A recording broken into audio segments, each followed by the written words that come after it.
Gentlemen, I think I'm a genius or something. Every time I talk to people about some issues, they always look at me like I'm crazy. But then some time passes, and everything I said turns out to be true. For example, just a few months ago, I posted a video where I talked about how it seems that feminism is turning from strong independent message to some pro-lesbian propaganda. You go on Netflix, you see lesbian dreams of women-only communities. You go on Disney, you see lesbian dreams of women-only communities. The second season of Arcane just came out. Half foot about lesbian relationships. It is my understanding that it's based on a video game. I'm not a gamer myself, but I guess the game is about lesbian sex. And it's not like there is a real demand for it. Alkalite went down the toilet. The Witcher went down the toilet. Nobody wants to watch this garbage. Yet they keep pushing with it despite the fact that technically these are for-profit, publicly traded corporations. It's almost like spreading the message is more important. And usually the message is just presenting men as these bumbling idiots who are also highly prone to abusing women. That is a penny of your wages. But now more and more you start seeing suggestions that, you know what? This world would probably be a better place if there weren't any men around. And you can say, those are just movies, let's not make too much of it. But then presidential election comes around and the messaging from the left sounded oddly familiar. In the one place in America where women still have a right to choose. And luckily, this time, it didn't work and Donald Trump won. But as they say, show must go on. And so next thing you know, we have a 4B moment. I'm getting married in 11 days, bitch, to a woman. Isn't that interesting? American women, most of whom probably couldn't find Korean Peninsula on the map, suddenly know about 4B movement. If you need somebody to cuddle or hold your hand or give you a kiss, I bet you one of your girlfriends would do it. And I'm not saying it's mainstream or anything, but what I am saying is that there seems to be a very potent pile of radioactive waste in our society, probably somewhere in a Hollywood area, that poisons minds of American women with this anti-male propaganda. It's more likely for a man to molest, rape, or assault a child. Because as I mentioned in one of my previous videos, it seemed that things have changed significantly in dating in a very short period of time.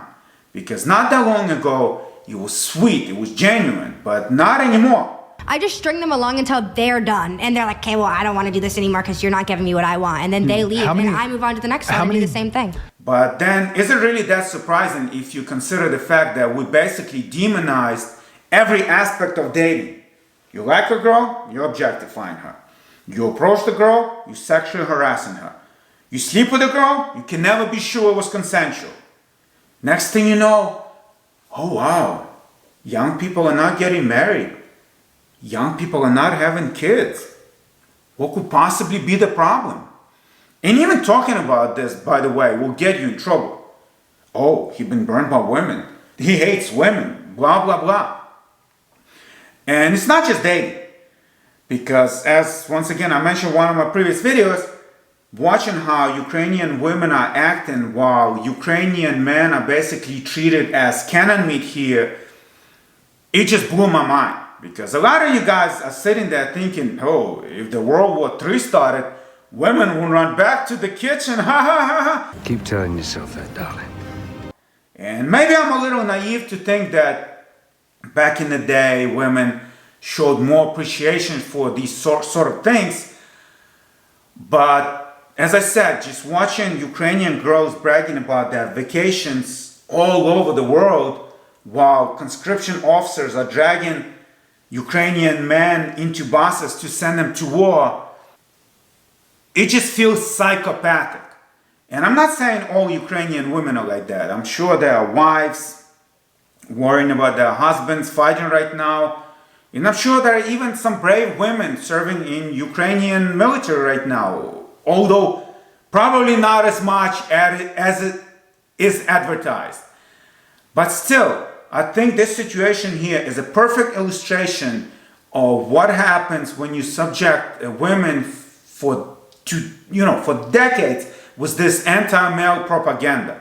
Because these girls just can't be bothered to care, or even to pretend to care. I mean, go on your fucking vacations. Obviously, it would be too much to ask of these girls to show some solidarity with their former classmates and co-workers who are in the trenches right now, but at least have some common sense not to brag about your luxurious lives while 1/5 of the country is under occupation. I mean, like I said, it's just strange, to say the least. And it looks like I'm not the only one picking up on these disturbing trends. And so it's no surprise that now there is a pushback. And so we have manosphere, red pill, and so on. And I'm not saying that everything is positive in those spaces. But what I am saying is that if you really think about it, there are only very few groups of people who benefit from such pitting of genders against each other. And it doesn't look to me like it's the gay guys are doing it. We are recruiting you.